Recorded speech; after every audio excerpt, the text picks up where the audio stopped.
Lettre aux Galates, chapitre 3. Ô Galates inintelligents, qui vous a ensorcelé pour que vous n'obéissiez plus à la vérité, vous, aux yeux de qui Yeshua Mashiach a été ouvertement dépeint, crucifié au milieu de vous? Je voudrais seulement apprendre ceci de vous. Avez-vous reçu l'Esprit à partir des œuvres de la Torah ou à partir de la prédication de la foi? Êtes-vous ainsi inintelligents? Ayant commencé par l'Esprit, finiriez-vous maintenant par la chair? Avez-vous tant souffert en vain? Si toutefois c'est en vain. Celui donc qui vous fournit l'Esprit et qui opère en vous des miracles, est-ce à partir des œuvres de la Torah ou à partir de la prédication de la foi? Comme Abraham crut à Élohim, et cela lui fut compté comme justice, sachez donc que ceux de la foi, ceux-là sont fils d'Abraham.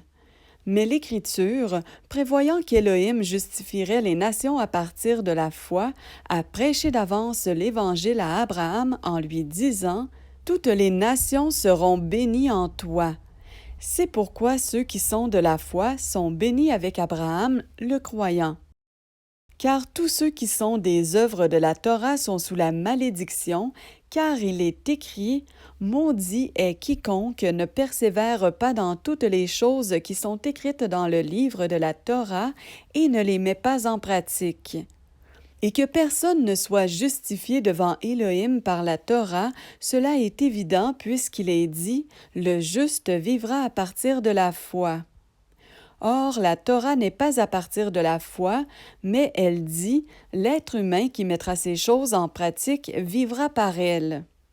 Mashiach nous a rachetés de la malédiction de la Torah en devenant malédiction en notre faveur, car il est écrit « Maudit quiconque est pendu au bois », afin que la bénédiction d'Abraham vienne pour les nations en Mashiach Yeshua, et que nous recevions par le moyen de la foi l'esprit de la promesse.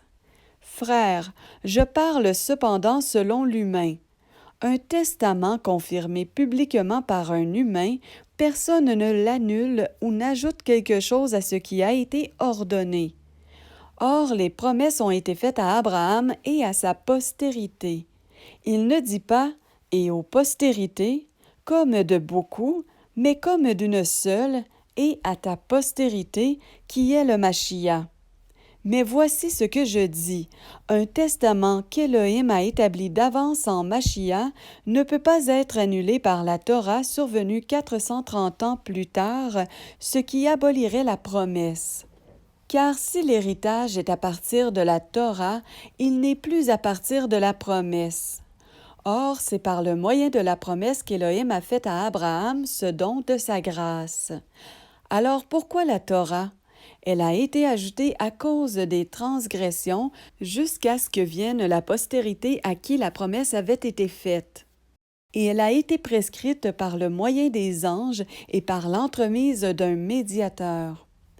Or, un médiateur n'est pas pour un seul, mais Élohim est un. La Torah est-elle donc contre les promesses d'Élohim? Que cela n'arrive jamais. Car s'il avait été donné une Torah qui puisse donner la vie, la justice serait vraiment à partir de la Torah. Mais l'Écriture a enfermé ensemble toutes choses sous le péché, afin que la promesse soit donnée à partir de la foi en Yeshua Mashiach à ceux qui croient. Or, avant que la foi vienne, nous étions gardés sous la Torah, enfermés ensemble, en vue de la foi qui est sur le point d'être révélée. Ainsi la Torah était devenue notre pédagogue en Mashiach, afin que nous soyons justifiés à partir de la foi.